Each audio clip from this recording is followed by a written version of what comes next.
Hello and welcome. You are with me at SR Edutainment, your guide to the news that matters. Whether you are preparing for a competitive exam or simply want to stay informed, this is your one-stop shop for the most relevant current affairs. From the corridors of the Reserve Bank to the testing ranges of the DRDO, we bring you the stories shaping our times. So let's dive right in. Chapter 1.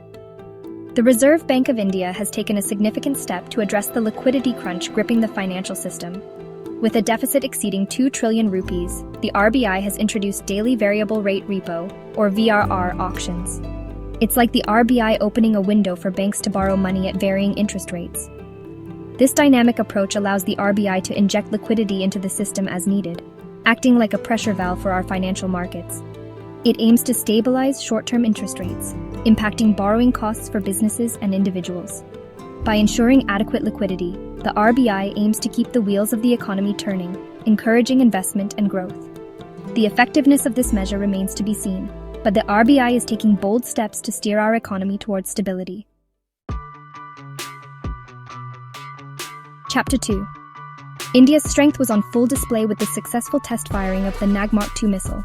This is not just another missile, it's a testament to India's growing prowess in indigenous defense technology.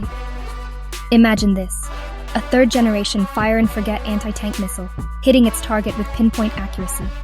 This sophisticated weapon system enhances our Army's combat readiness and gives a clear message of deterrence. The Nag Mark II is more than just a technological marvel. It's a symbol of self-reliance.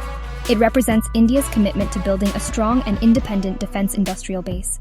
This successful test is a moment of pride for every Indian, setting new benchmarks in defense technology. Chapter 3. Let's shift our focus to the financial relationship between the center and the states. Over the past decade, Indian states are increasingly reliant on financial transfers and grants from the central government. This dependence on central funds has become a subject of debate. On one hand, it highlights the spirit of cooperative federalism, where the center supports the development needs of states. On the other hand, it raises concerns about the fiscal autonomy of states and their ability to chart their own development paths. Some argue that it's a natural consequence of economic reforms, where the center's revenue-raising capacity has grown faster than that of the states. Others point to the increasing devolution of responsibilities to states without adequate financial backing. This trend underscores the need for a more equitable and transparent system of resource allocation. Water, the elixir of life, is also a source of contention. The ambitious Ken-Betwa River Link project, aimed at addressing water scarcity in the parched Bundelkhand region, has become a focal point of debate. Surplus water from the Ken River, channeled through a network of canals and tunnels, flowing into the parched Betwa River basin. This project is envisioned to transform the landscape of Bundelkhand, boosting agriculture, replenishing drinking water sources, and generating hydropower. However, environmentalists warn of potential ecological damage, disrupting the delicate balance of the region's ecosystems. The Ken-Betwa project forces us to confront uncomfortable questions. Can we prioritize development over environmental sustainability? Can we balance the needs of the present without compromising the future? From the rivers and forests to the laboratories where the future of our food is being shaped, we turn our attention to the Genetic Engineering Appraisal Committee, or GAC. This body, responsible for evaluating the safety and efficacy of genetically modified organisms, has undergone a significant overhaul. The Ministry of Environment, Forest, and Climate Change has amended the rules for selecting experts to serve on the GAC, introducing a key requirement: mandatory declaration of conflicts of interest. This move is aimed at enhancing transparency and ensuring that the decisions taken by the GEAC are free from any undue influence. By mandating conflict of interest declarations, the government has taken a step towards strengthening public trust in the regulatory process. This move acknowledges the need for greater accountability and transparency in the field of genetic engineering. From the intricacies of genetic engineering, we now zoom out to the global stage, where the fate of our planet hung in the balance at 4 major UN-led environmental summits held in 2024. These summits, focusing on biodiversity loss, climate change, land degradation, and plastic pollution, were billed as crucial opportunities for the international community to address pressing environmental challenges. However, The outcomes of these summits have been met with disappointment and frustration. Despite the urgency, member nations failed to reach a consensus on key issues, highlighting deep divisions in global environmental diplomacy. The lack of progress underscores the need for stronger political will, greater financial commitments from developed nations, and a more inclusive approach that considers the concerns of developing countries. The world is watching, and the time for empty promises is over. Let's turn our attention to a heartening development in healthcare.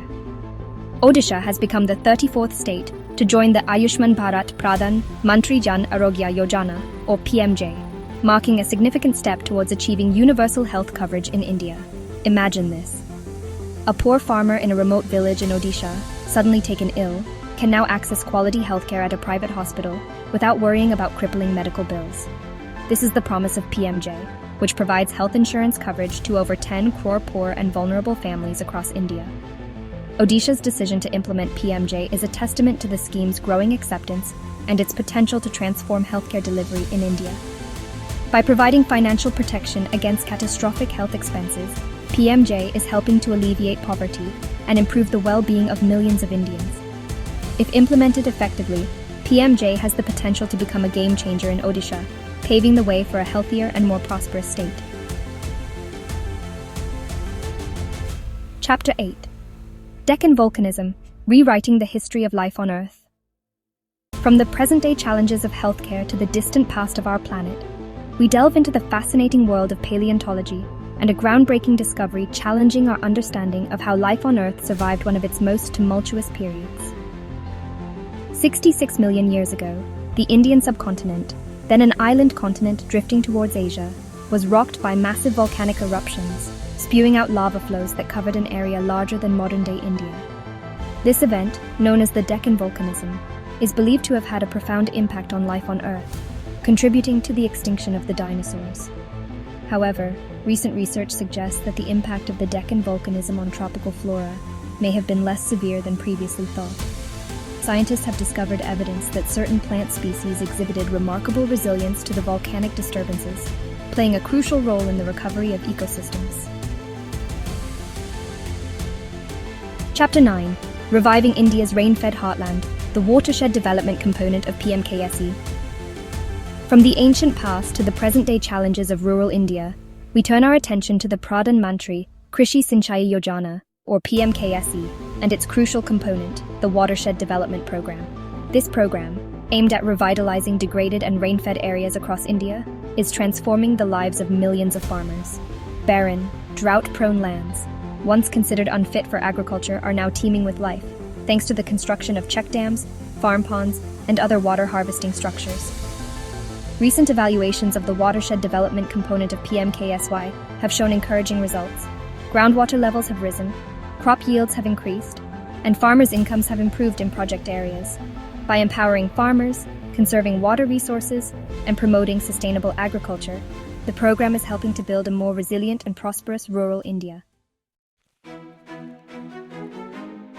Chapter 10. India and Saudi Arabia strengthen ties. A Hajj pilgrimage for 175,025. Finally, we end our journey today with a story of faith, diplomacy, and the enduring bonds between nations. India and Saudi Arabia have finalized a Hajj agreement for the year 2025, paving the way for 175,025 Indian pilgrims to embark on the sacred journey to Mecca. This agreement, signed in Jeddah by India's Minister of Minority Affairs, reflects the strong bilateral relations between India and Saudi Arabia, two nations bound by history, culture, and a shared commitment to interfaith dialogue. The agreement also highlights the importance of the Hajj pilgrimage for millions of Muslims around the world. For Indian Muslims, the Hajj is a once-in-a-lifetime opportunity to fulfill a religious obligation and connect with their faith on a deeper level. The Indian government has made significant efforts to improve facilities and services for Indian pilgrims during the Hajj. The Hajj agreement is a testament to the enduring spirit of cooperation and mutual respect between India and Saudi Arabia. And that brings us to the end of our current affairs update for today. At SR Entertainment, we are committed to bringing you insightful analysis, in-depth coverage, and a perspective that goes beyond the headlines. We believe that knowledge is power, and we strive to empower our viewers with the information they need to make sense of the complex world around them. Don't forget to like, share, and subscribe to SR Edutainment for daily updates on current affairs. Until next time, stay curious, stay informed.